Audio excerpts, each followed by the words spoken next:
Então, pessoal, boa noite, tudo bem? Vou iniciar mais uma live aqui. Vai aguardar o pessoal entrando, todo mundo, todos aí a posto para a gente iniciar mais uma live. Hoje com o nosso amigo Ambrósio Pesce, pessoa conhecidíssima no meio automobilístico aqui do nosso estado. Quanta gente já entrando aí, a Mari, minha filha, Kunzler, né? Rodrigo, Rafa. Ô, Theo, como é que é? Tudo bem? Anderson, Rodrigo Andrade. Que beleza aí, o pessoal nos apoiando aí, né? De uma forma bem legal aí, um papo bom que nós vamos ter hoje com o Ambrósio, falar um pouco sobre veículos, sobre a história dos carros, como está o mercado, né, nacional, e quais as perspectivas que nós temos, como é que foi a trajetória no carro no Rio Grande do Sul. Oi, Shirley. E aí, Zanini, como é que é? Tudo bem? Edu, Luiz, Lesiane, Elvanger. Ô, Roger, como é que é? Tudo bem? O pessoal aí tá... Rosane. E aí, Rosane, manda um abraço pro André aí. Vamos lá, pessoal. Então vamos esperar mais um pouquinho aí para o pessoal ingressar e aí nós vamos dar o início aqui com o nosso amigo Ambrósio. Vamos ver se ele já está por aí.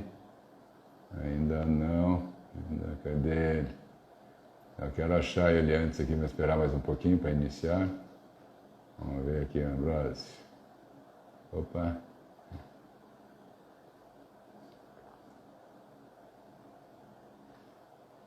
Digitar aqui no negócio pendurado aqui é complicado. Ué? Não achou? O que houve?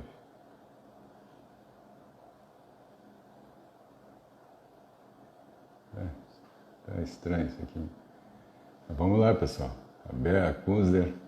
Bom, cadê ele? Não está aparecendo aqui nosso amigo Ambrósio.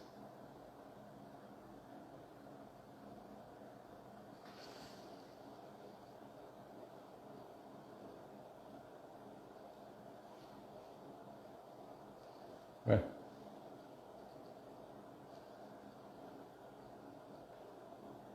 Onde será que ele está, meu Deus? E eu estou chamando ele aqui, ele não... nem aparece na minha busca aqui. Que estranho isso. Vamos ver de novo aqui. Está aqui ele. Está online, mas onde é que ele está?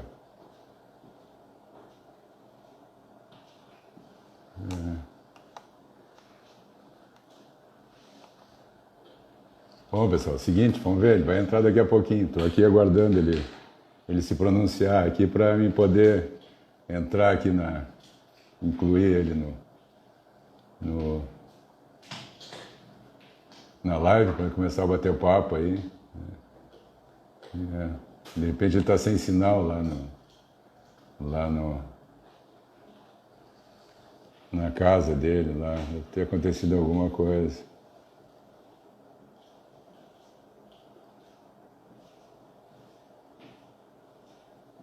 Gozado, não parece que vai me chamar ele ao vivo. O que está havendo, meu amigo? Vamos lá. Aqui. Agora sim, agora ele chegou aqui. Boa. Tá aí.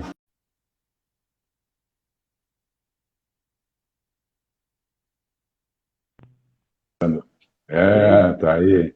Como é que é? Tudo bom? Estava aqui te procurando aqui, de onde é que se viu, Ambrósio, aqui, que não aparecia nem na busca aqui. Deu uma pausada aqui e Imaginei. tente mais tarde, não, acho que não vai dar. Não dá, tem que ser agora, mais tarde passa o tempo lá, né? Exatamente.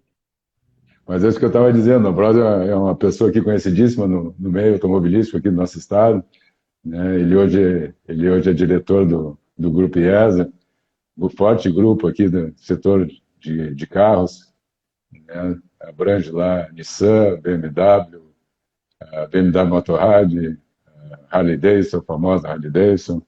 Tem outras marcas que eu não me lembro aqui quais são, mas enfim, é um ramo fortíssimo.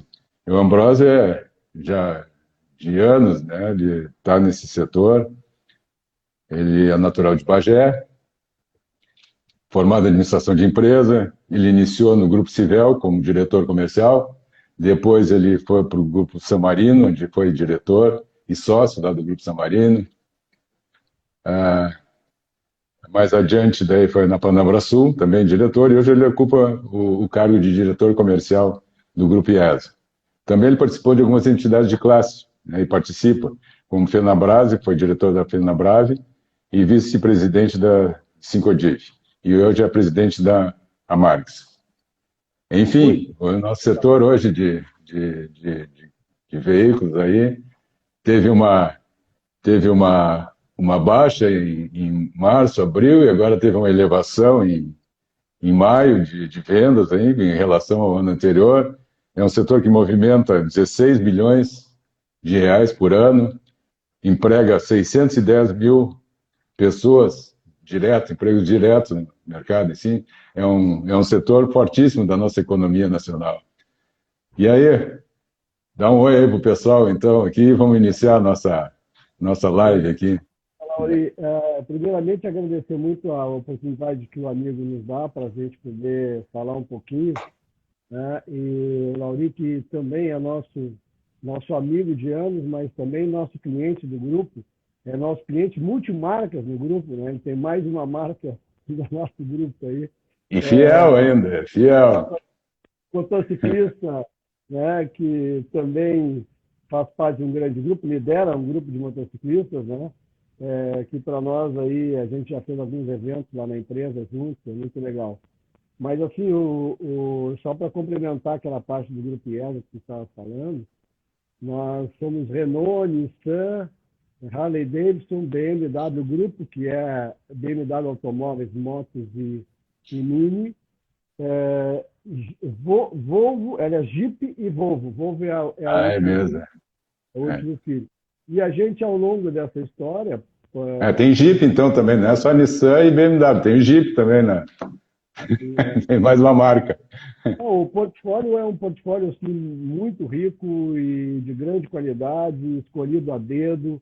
O grupo tem uma preocupação muito grande com a relação com os clientes, porque, enfim, é chavão, né, no mercado de varejo, é o cliente que nos impulsiona, é o cliente que nos reconhece, é ele que tu é um cliente nosso, sabe disso.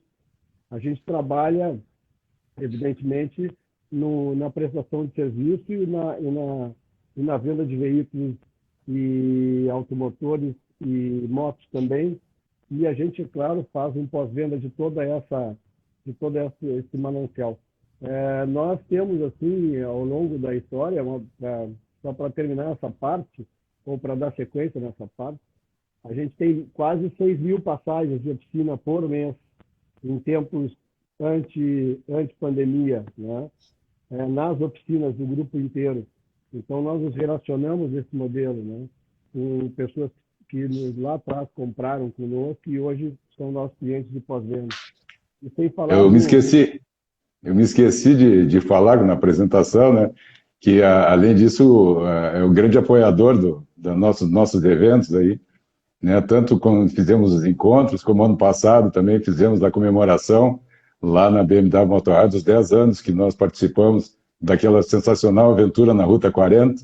Aí reunimos o grupo quase todo, do pessoal que participou daquela viagem, que foi uma coisa espetacular, que filmagem, teve muitas fotos. Enfim, nós pegamos vários tipos de chão e coisa, foi bem legal. E até agradecer aqui em público aqui pelo apoio que tem dado nos nossos eventos aí, no nosso grupo BMW Riders. Aí. Desculpa te interromper aqui, mas assim, se a gente fosse falar se a gente for falar de motociclismo e de passagem no motociclismo, aí eu faço uma live contigo que tu fica falando desde contar o que a gente escuta disso para a loja é incrível. Mas eu queria, assim, Lauri, falasse um pouquinho da história. Esse negócio de automóveis é um negócio que é apaixonante, né? E que tem aí no automotor um pouco mais de um século, né? Os automóveis são paixão e o sentido de mobilidade, né, das pessoas ao longo dessa história toda. Né? Bom, eu falou de tem motor, eu gosto. É, Tem explosão, tem cheiro de gasolina e óleo diesel, eu gosto. é. Mas, assim, isso que é a paixão pelo carro, mas também um produto de consumo em que dá uma série de não só a questão da paixão, mas da questão de a utilização e também solução de mobilidade, que hoje se fala muito sobre isso, né? Então, assim, desse mais de um século, eu já tenho quase, nem é bom falar muito, mas eu tenho quase 40 anos desse negócio aí, né? Então, isso faz com que a gente tenha alguma facilidade em alguns pontos para se falar desse negócio como um todo, né?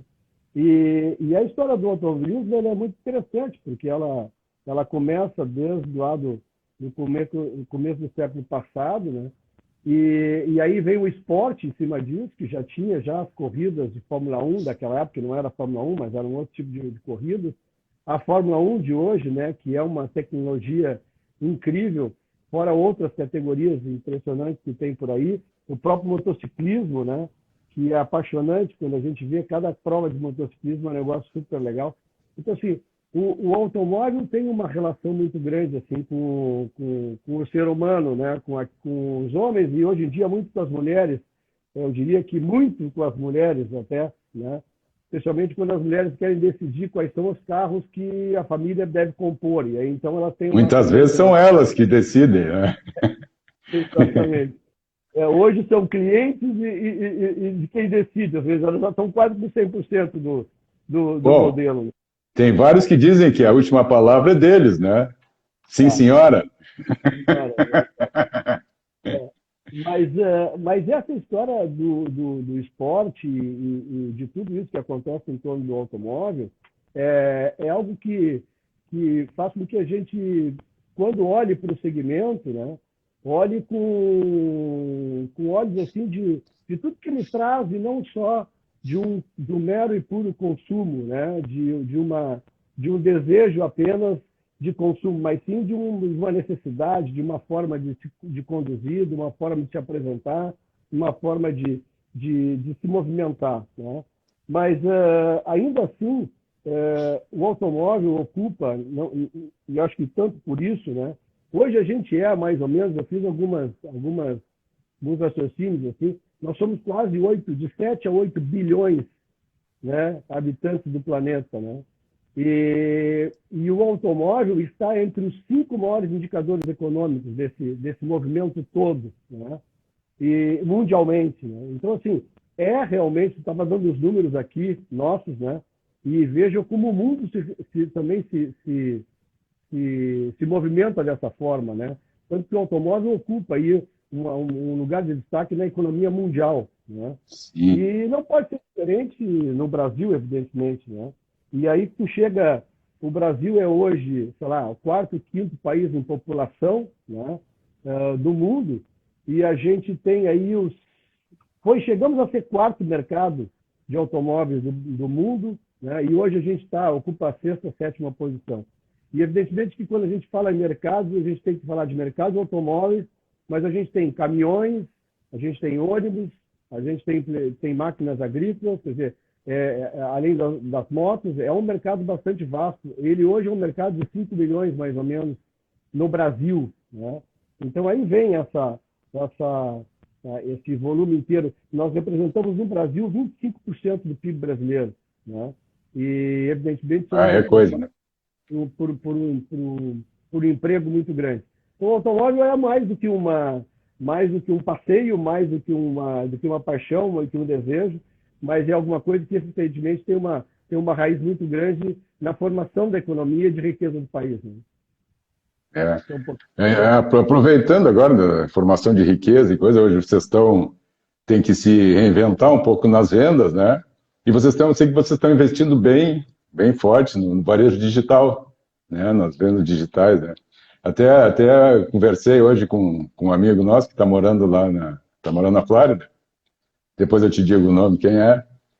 Que ele disse que comprou, nós estávamos comentando, não sei o que mais, ele comprou uma Harley de lá, tá entregue na garagem dele e ele nem viu a moto, só viu por foto.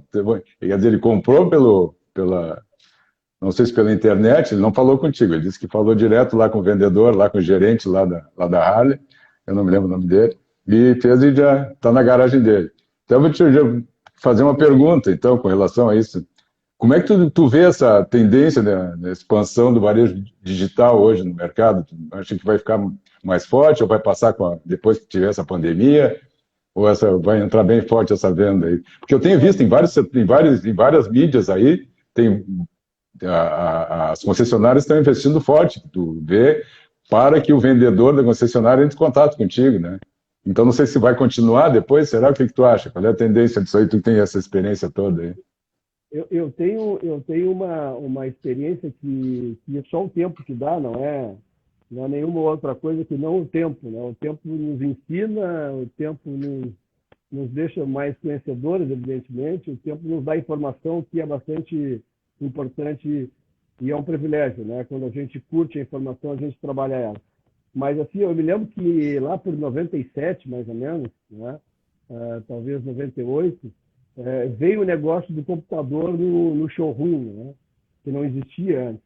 E aí dizia assim, agora a internet vai acabar com os vendedores, o cliente vai comprar tudo pela internet. Não, os vendedores começaram já a ficar preocupados que iam perder sua posição, né, de vendedores. Sim. E tal. E era uma avalanche nesse sentido, de que o mercado ia se tornar um mercado absolutamente internet, online.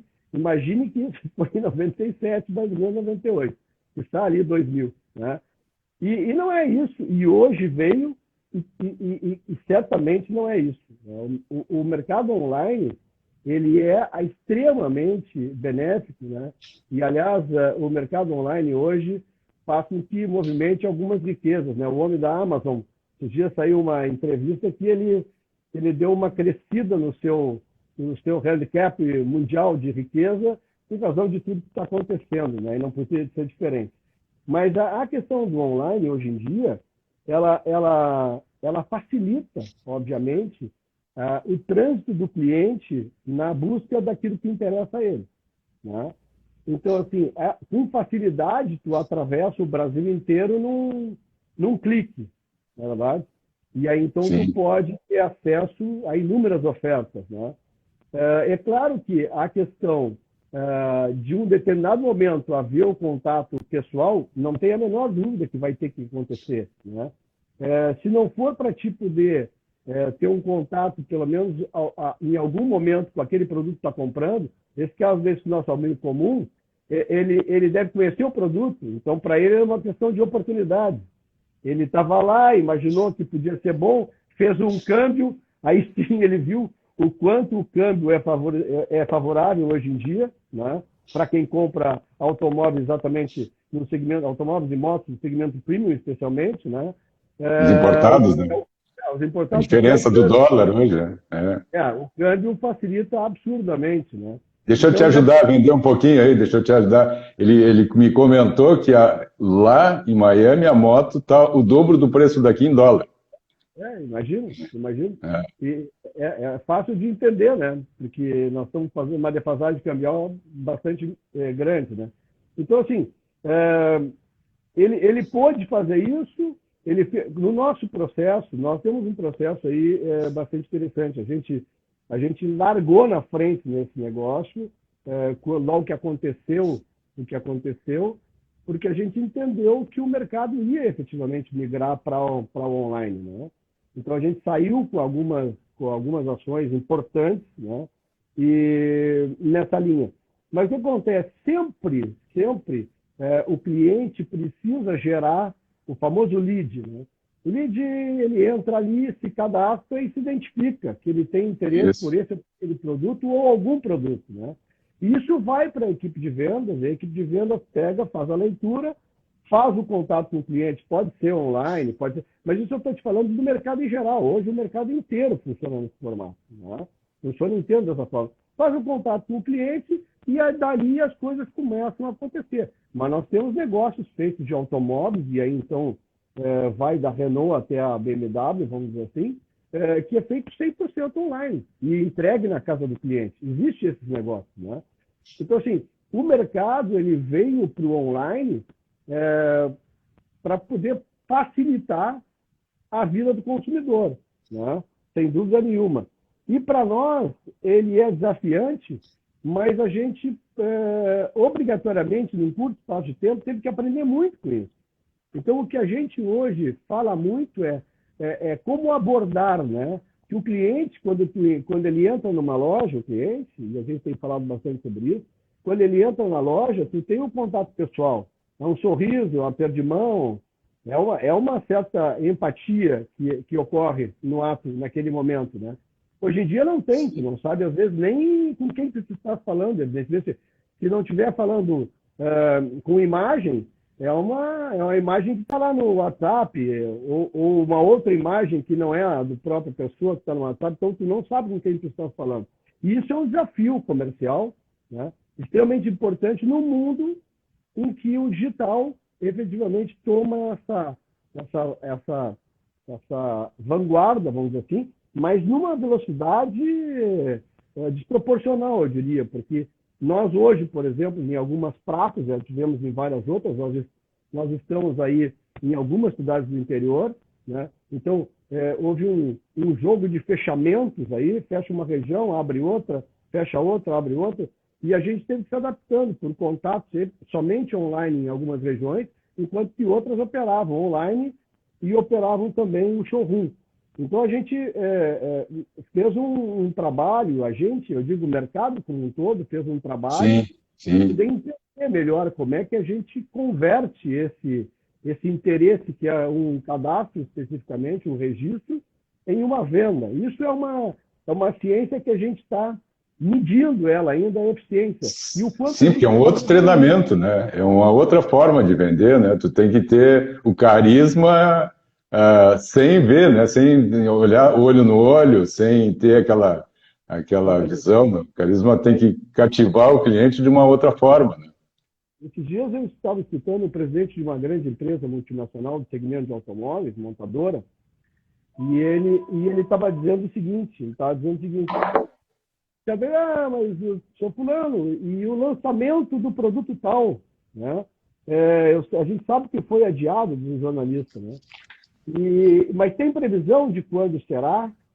Aí ele começou dizendo, olha a resposta, ele começou dizendo o seguinte: nós começamos a achar que podemos fazer num período de até 3 ou 4 meses, quem sabe 5 meses, uma vez que os voos internacionais começaram a acontecer, né? Porque quando tu faz um lançamento de um produto, tu tem que fazer treinamento, né? E treinamento das unidades de fábrica brasileiras na matriz ou em alguma outra subsidiária mundial, para que as pessoas que vão vão trabalhar na linha de montagem façam uma movimentação para ter treinamento em outro país ou na própria matriz da fábrica, né? Isso estava impedido. Então, assim, não lança porque o mercado... Não lança porque não tem condições técnicas de lançar, né? Não consegue lançar porque não consegue treinar os seus técnicos de fábrica para poder produzir o produto. Então, ver como é que esse negócio de treinamento hoje funciona. E assim, a gente tinha muitos treinamentos que eram treinamentos presenciais e aqueles, não de menos importância, mas de menos complexidade, eram treinamentos online. Hoje virou tudo online. Não tem mais presencial nesse momento, pelo menos, né?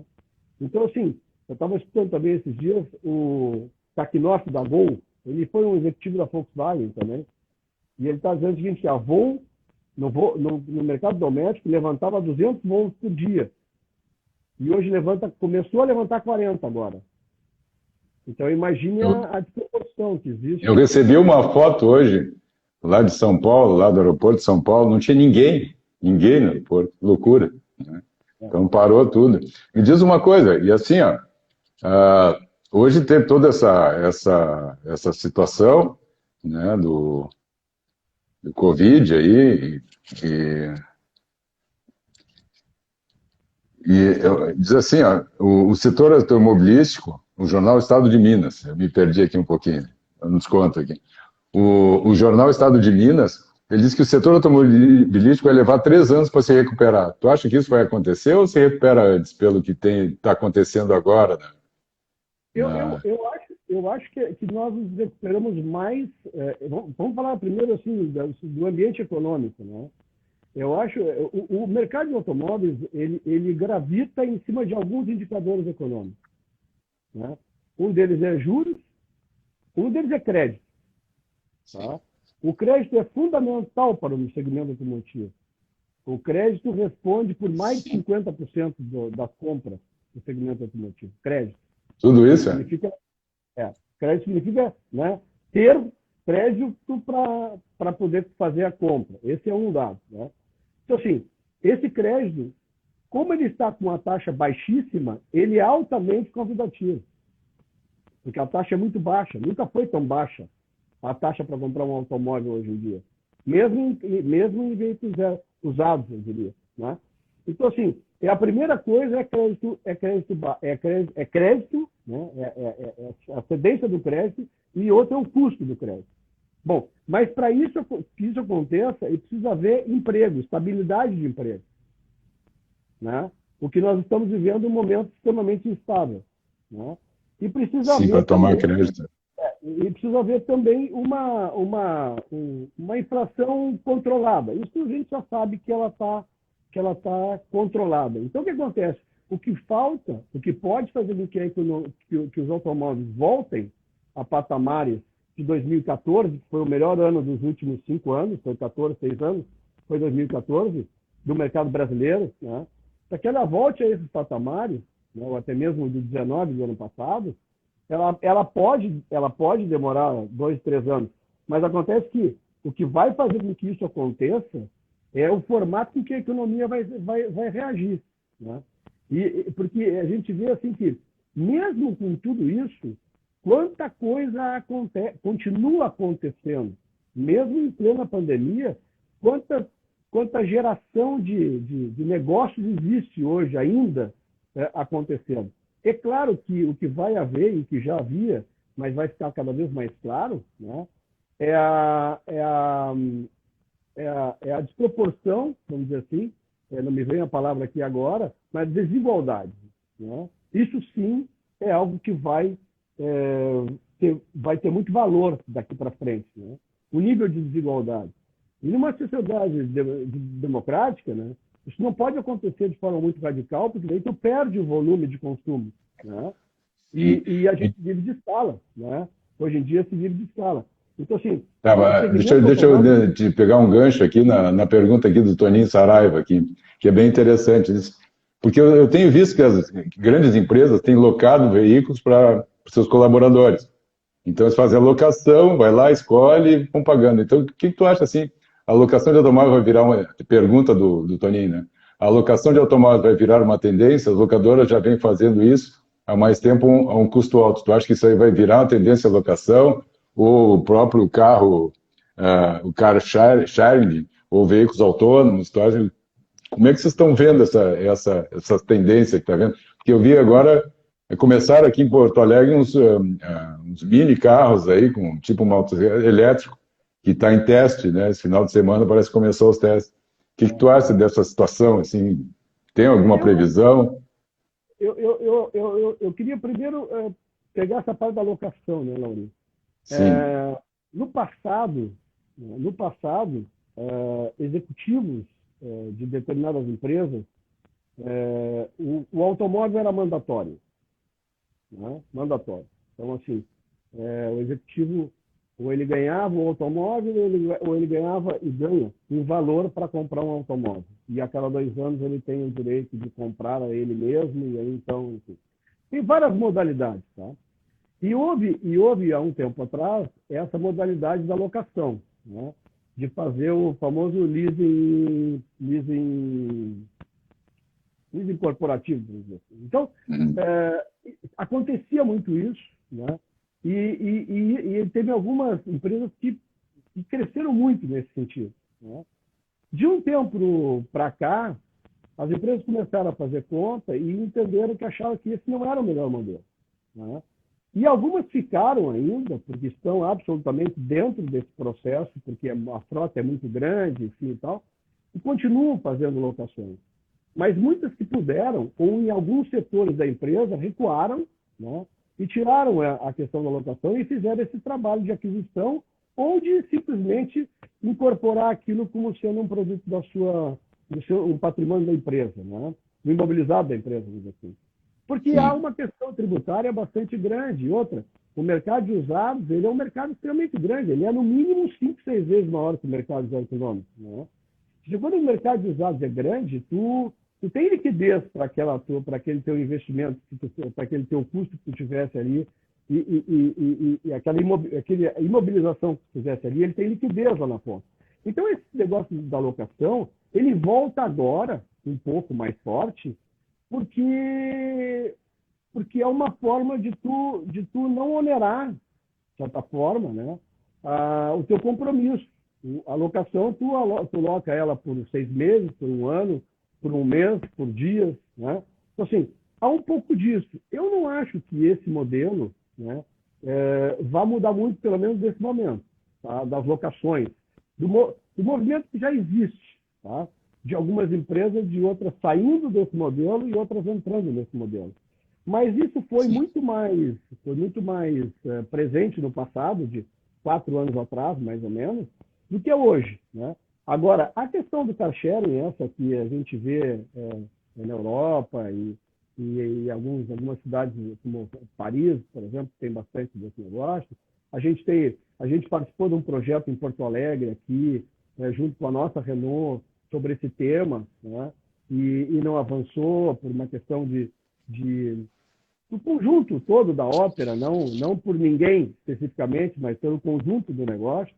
Eu acho que esse modelo, né, ele tem uma tendência importante, especialmente quando começa a entrar os elétricos, né, há uma tendência importante nesse sentido.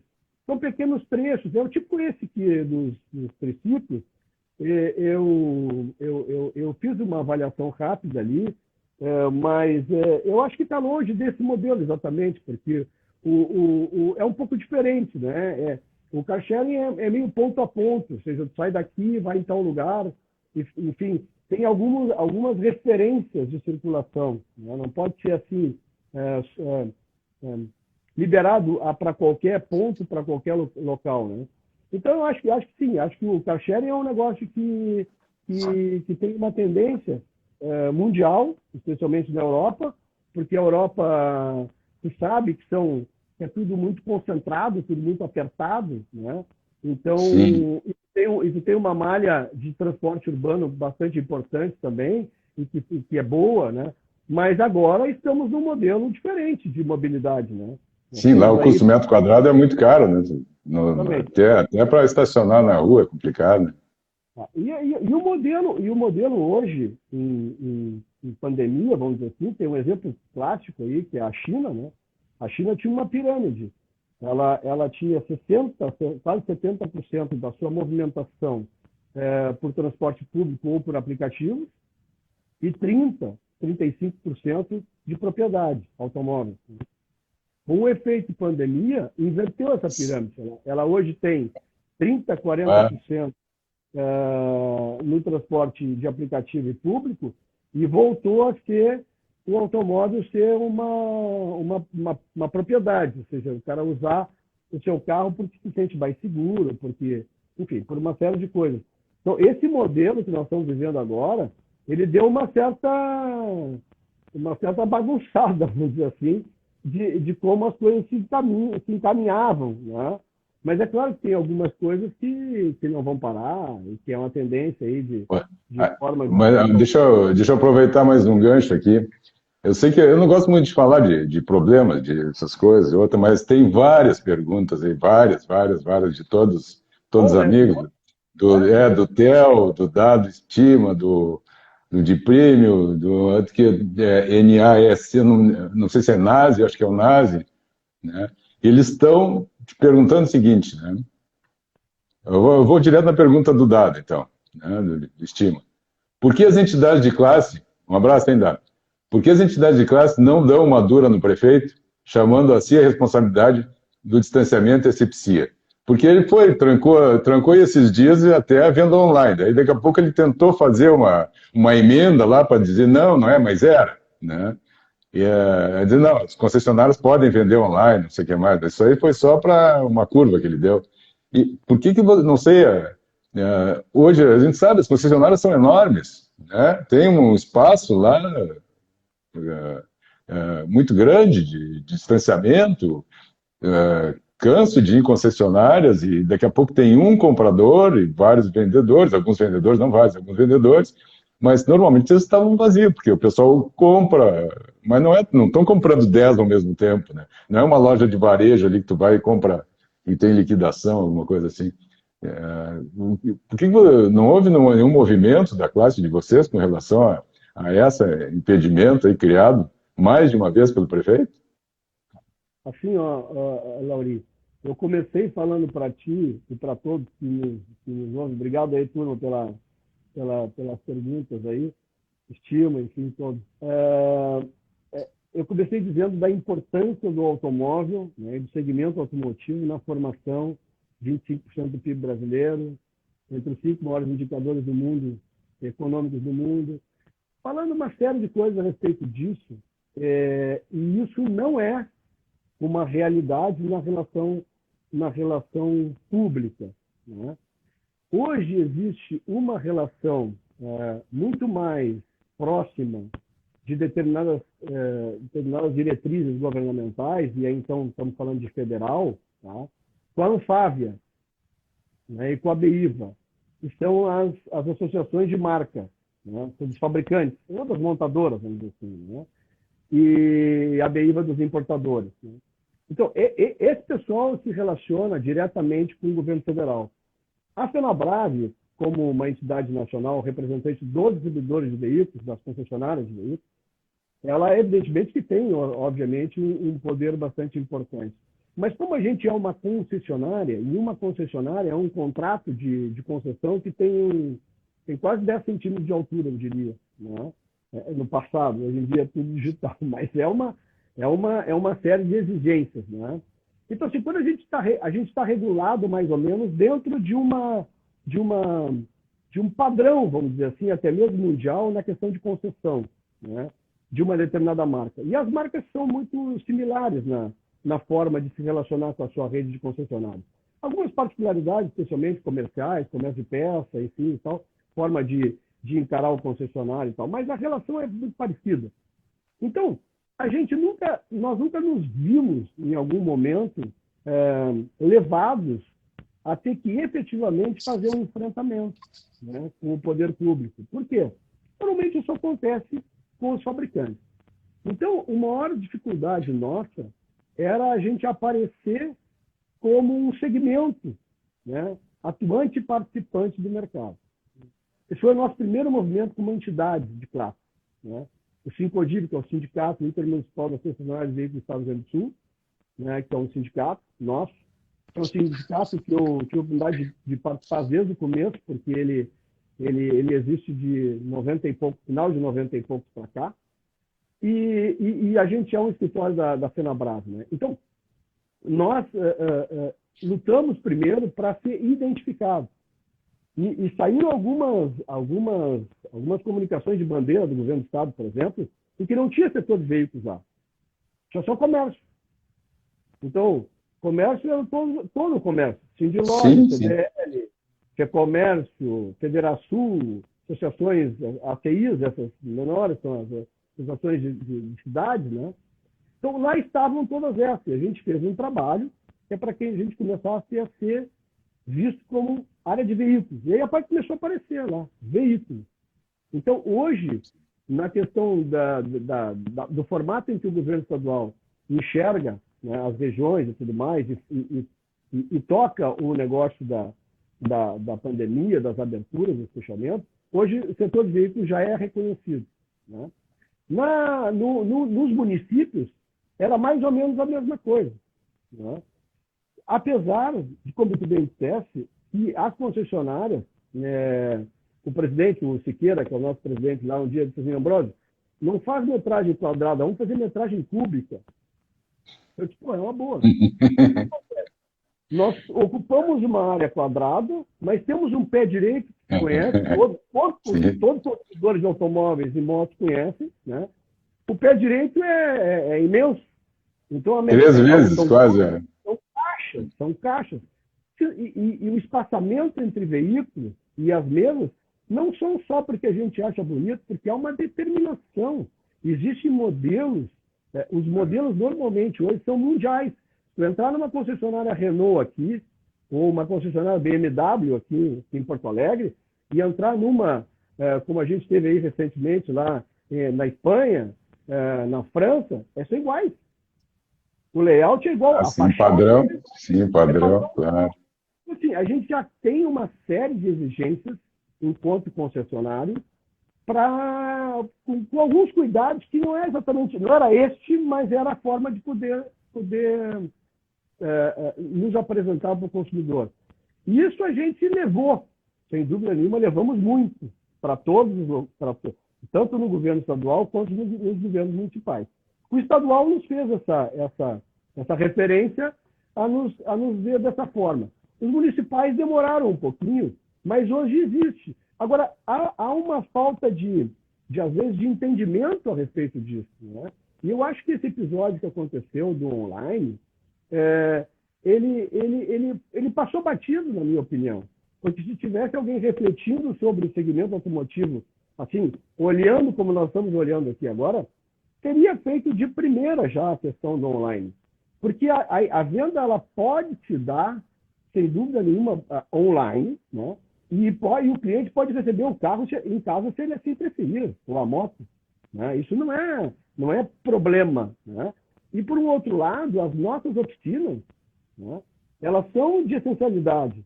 E, portanto, todas elas estão funcionando, né? Então, se todo mundo faz revisão de carro, todo mundo faz revisão de motocicleta, por quê? Porque eu quero o meu veículo, a minha motocicleta, revisado para qualquer coisa que eu possa querer fazer. Até mesmo uma emergência que não seja. Não, vamos dizer que estraga, daí tu não pode andar daí com o carro, vai ficar trancado. Mesmo os órgãos públicos também, daí se a oficina fecha, também não vão ter, não tem ambulância, não tem carro de polícia, não tem nada que vai funcionar. E aí, no começo veio isso, viu? Foi o primeiro movimento nosso foi esse, né? Que a tendência era de fechar as oficinas também, não, mas como é que funciona a ambulância e tal. Mas aí vem assim, o fechamento dos cartórios, né? Que hoje em dia, e tu é alguém da área jurídica, sabe que hoje a assinatura eletrônica é uma commodity no negócio de vocês, né? E o nosso negócio de cartórios ainda requer assinatura reconhecida, assinatura no cartório. E, por outro lado, os CRVAs, no Rio Grande do Sul, especialmente, que são os registros de veículos. Então, a gente teve um tempo aí também de o Detran estar fechado, né? São os CRVAs, e os cartórios também estão. E depois aí apareceu que os cartórios eram de competência do tribunal e não exatamente do governo. As coisas foram... O caminhão foi andando e as melancias foram se acertando. Sim, a mesma coisa que a nossa área jurídica, né? Porque, seguinte, disseram, olha, os escritórios não podem funcionar, mas as audiências estavam acontecendo. Os processos eletrônicos continuavam tramitando. E aí tu vai para casa, trabalhar em casa, que tu não tem uma internet boa, que tu não tem tua biblioteca, que tu não tem... Muitos nem têm internet em casa, né? Ou a internet não é. Como é que tu vai participar de uma audiência? Como é que tu vai ouvir? Essa semana, nós tivemos aqui no escritório até depoimento tomado aqui pelo escritório, né? Numa audiência, veio o cliente aqui e prestou depoimento pessoal, acompanhou a audiência, tudo por aí. Como é que tu vai fazer esse caso? Alguns não têm nem local em casa para fazer. Então são coisas assim que não são muito pensadas, né? Refletidas antes de tomar as posições, né?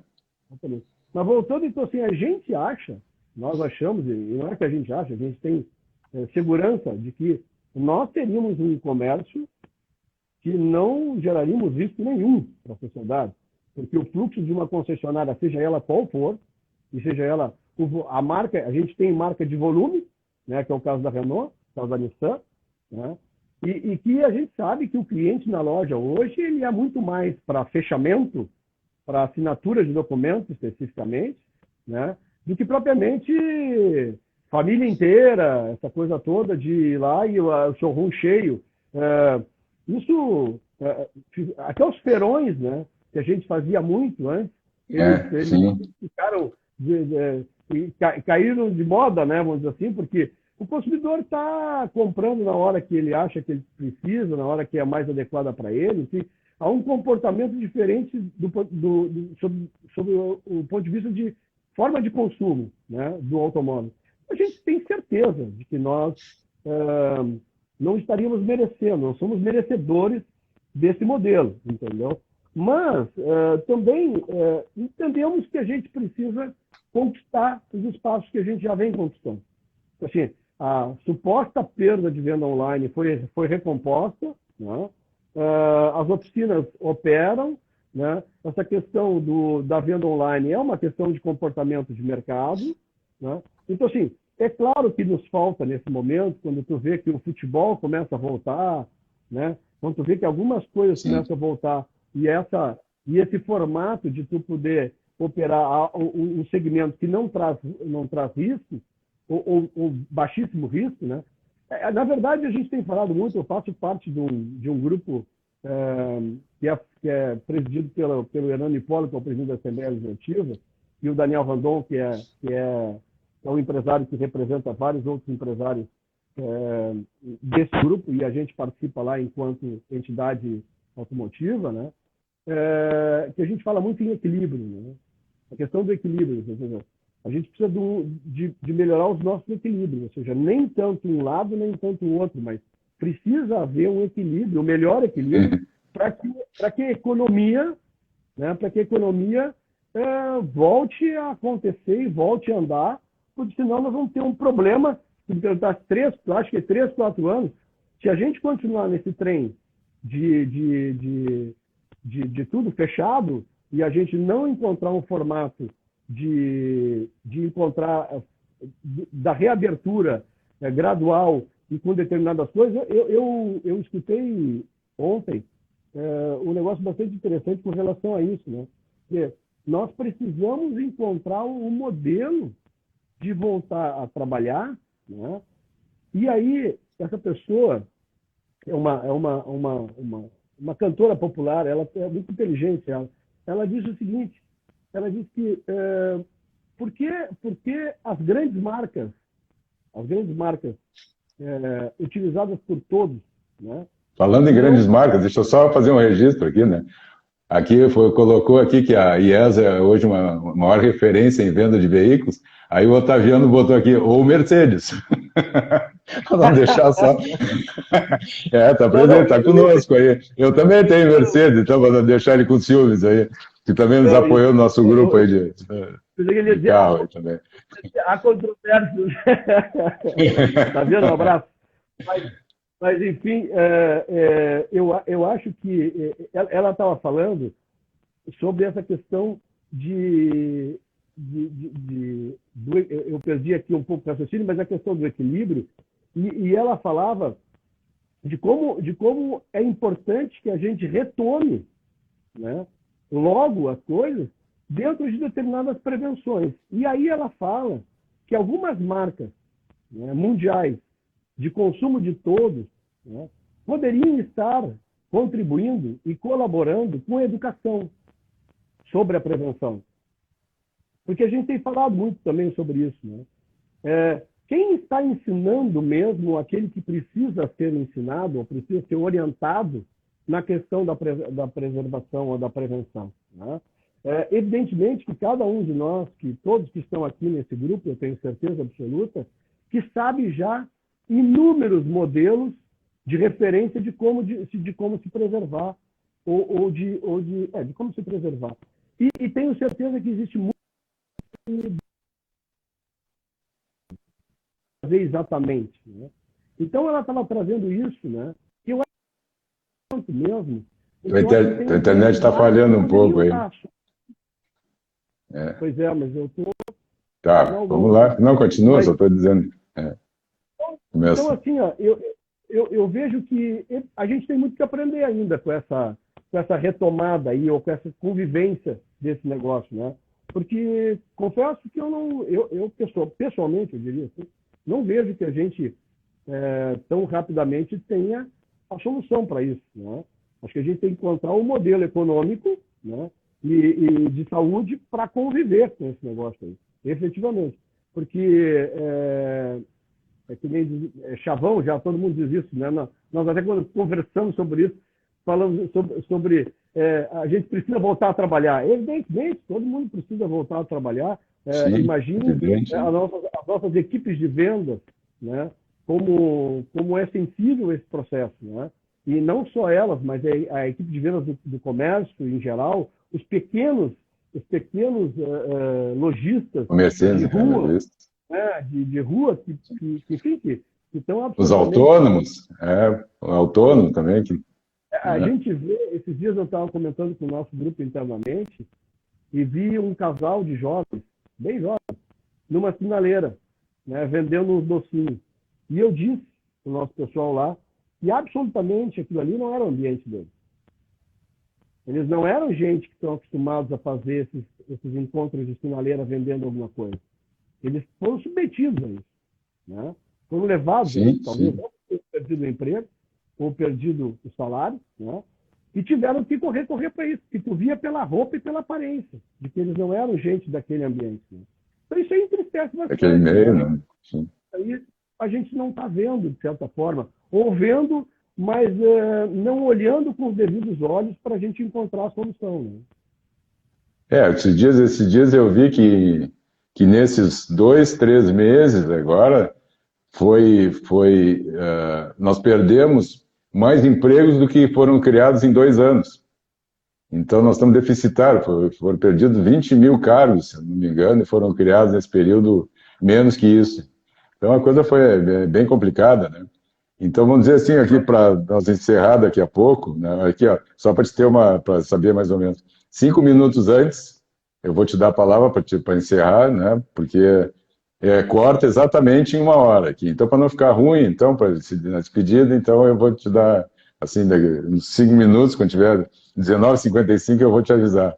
Né? Mas, assim, a perspectiva, qual é a perspectiva que tu tem agora? Vamos dizer, bom, agora, daqui a pouco, 15 dias deu, né? Chega. Deram os 15 dias, porque os 15 dias já vêm sendo retomados aí. Em março, 15 dias, abril, 15 dias, junho, 15 dias.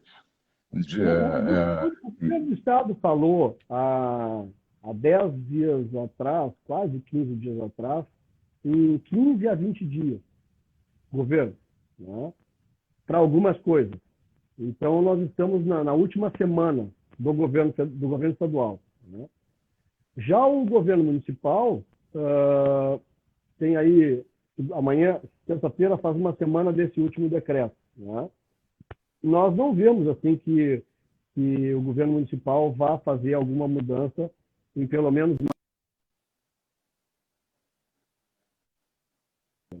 A festa do sanfona, é técnica, Lauri, muito técnica. A gente tem escutado muita gente mesmo. E há, assim, inúmeras interpretações sobre esse tema. Né? E eu acho que, para nós, por exemplo, vamos dizer, como o nosso grupo lá, tá?